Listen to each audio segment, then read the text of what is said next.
It's 6 stories tall, it can withstand nuclear explosions, and it costs over $200,000 to operate every single hour. Transporting the President of the United States around the world is no easy task. As the world's most famous and arguably most important plane, it's essential that Air Force One is expertly fitted with unhackable security, ultimate luxury, and top-of-the-line missile defense systems. And mark our words, it is. Taking into account all of the fascinating high-end military features, it's no wonder the media has dubbed it the Flying White House. Let's take a look inside then, shall we? Seatbelts on. Before we step into the 3-level decked-out cabin and check out the exceptional features scattered throughout the aircraft, let's talk about the aircraft itself. What precisely is Air Force One? Think of that typical Air Force One plane. That enormous, blue and white, attention-grabbing superjet. All you need to do is admire the American flag on the tail, or the giant United States of America lettering to understand its individuality. There's truly nothing else like it, right? Wrong. In fact, there's something exactly like it. That's because there isn't just a single Air Force One plane. The White House actually owns 2 identical units.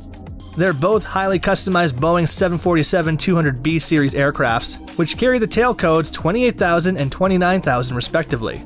While Theodore Roosevelt became the first US president to fly in an aircraft way back in 1910, it wasn't until 1953 with President Eisenhower that the term Air Force One was officially born, but we'll circle back to that unique moniker in a jiffy. In 1962, JFK became the first to fly in a jet specifically built for presidential use, a modified Boeing 707. The plane's designer, Raymond Loewy, chose the renowned baby blue as the main color. Why? Because it was Jackie Kennedy's favorite, and of course, because it matched the colors in the presidential seal. Since then, the illustrious wings have transported everyone from Obama to Nixon, Reagan, Trump, and everyone in between. The current pair of Boeing jumbo jets were inaugurated in 1991, back in the George H.W. Bush era. Fitted with sublime security and comfort features, it should come as no surprise that these planes don't come cheap. Trump reportedly reached an informal deal with Boeing to cap the price for 2 new Air Force Ones at $3.9 billion. Yes, with a B. Boeing even stated that Trump had, quote, negotiated a good deal. However, according to the Defense Department's first formal report, that cost is considerably higher. The Pentagon will need to shell out $5.2 billion for the updated pair. In general, the 2 planes sport the same structure as a regular commercial Boeing 747. They're enormous, as long as a city block, and about 3 times as tall as a giraffe. Each boasts 4 engines, which provides 56,700 pounds of thrust apiece, catapulting the plane to a top speed of nearly 700 miles per hour, about 10% shy of the speed of sound. Not only can it fly fast, but also far. On a single full tank, which carries 53,611 gallons, these planes can fly halfway around the world. Air Force One also cruises higher than the average airliner, at 45,000 feet instead of 30,000 feet. Contrary to popular assumption, Air Force One doesn't specifically refer to this Boeing or this identical one. In reality, Air Force One isn't technically a plane, it's just a name and a reference point. If the president strapped into an F-22 Raptor, for example, for the duration of his flight, that Raptor jet would be the new Air Force One. Evidently, it doesn't even have to be a transport plane or a luxury Boeing. If he was seated in a B-2 Spirit stealth bomber, then that would be the new Air Force One. Make sense? The name is simply the radio call for any Air Force vehicle holding the president. All crew and all air traffic controllers are made aware of this for the purpose of avoiding confusion with any other planes in the area. This way, the safety of the president's plane is able to be prioritized at all times. If the president rides on an Army aircraft, it's dubbed Army One, while a Navy aircraft is referred to as Marine One. The name system was first used in the Eisenhower days when the plane moving the president confusingly had the same call sign as an Eastern Airlines commercial flight. They were both flying in the same airspace, which immediately prompted the need for a new and improved system. Like a normal Boeing 747, the most common presidential transport planes are fitted with 3 separate levels. But as you're about to see, the inside of the Air Force One jets don't resemble commercial 747s in any way, shape, or form. As we work from bottom to top, the lowest level typically serves as cargo space, the middle level is the main passenger area, while the upper level is dedicated to the complex communications equipment. Cargo space and equipment storage is important, no doubt, but by far the most interesting space is the passenger area. Making most apartments seem small, the plane's onboard living quarters include the president's own bedroom, bathroom, workout room, and office. As if that wasn't enough luxury, most of the furniture is handcrafted by master carpenters suited to the president's particular tastes. The focal point of the middle level is a large conference room which doubles as the president's dining room. Senior staff members have their own dedicated work area, while traveling reporters are assigned their own space too. All up, the mammoth-sized jet can comfortably hold 70 passengers and 26 crew members. Despite the decent understanding we have of the layout, even visiting politicians and high-level journalists are forbidden to access some parts of the plane. This means that besides the general description of what's inside the plane, nobody except the president and his staff know precisely how these pieces fit together. What we do know, however, is that the president isn't being dealt a bag of stale, oversalted peanuts for lunch. On board the plane, the crew provide 24-hour first-class service, which includes a mouth-watering high-quality menu. Dedicated chefs prepare whatever the president is craving. That could include unique dishes or some good old-fashioned fast food. Don't believe us? See for yourself.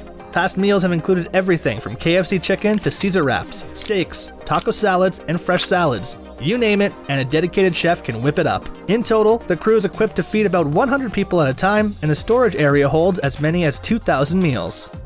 Unlike the preparation process for regular airline meals, when buying the presidential ingredients, the White House staff need to select markets at random, do groceries undercover, and never source from one location twice, all in order to protect the president from the threat of a deliberate poison attack.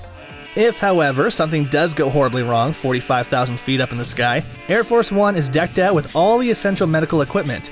The dedicated medical room has a fold-out operating table in case emergency surgery is needed, plus an extensive pharmacy, a defibrillator, oxygen, and much more. Of course, what good is having all the equipment if nobody knows how to properly use it? That's why a staff doctor is permanently on board who shadows the president wherever he goes.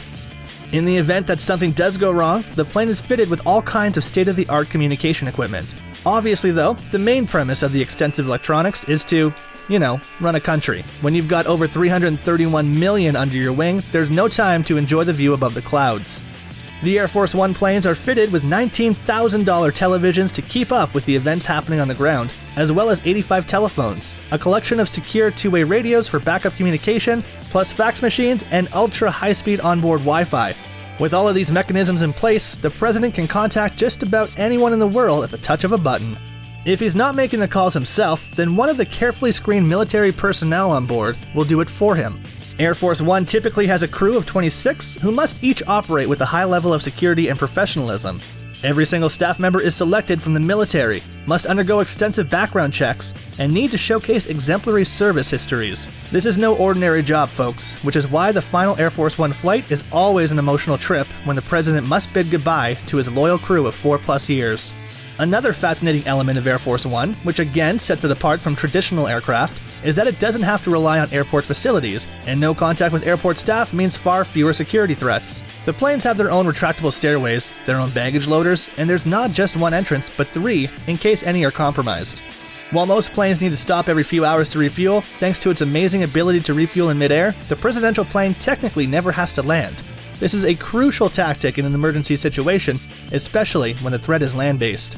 Sure, it's an essential protection measure, but it's also extremely expensive. According to a Freedom of Information Act, Obama's Air Force One cost taxpayers exactly $206,337 for every single airborne hour. That's close to $1 million for a standard New York to Los Angeles flight.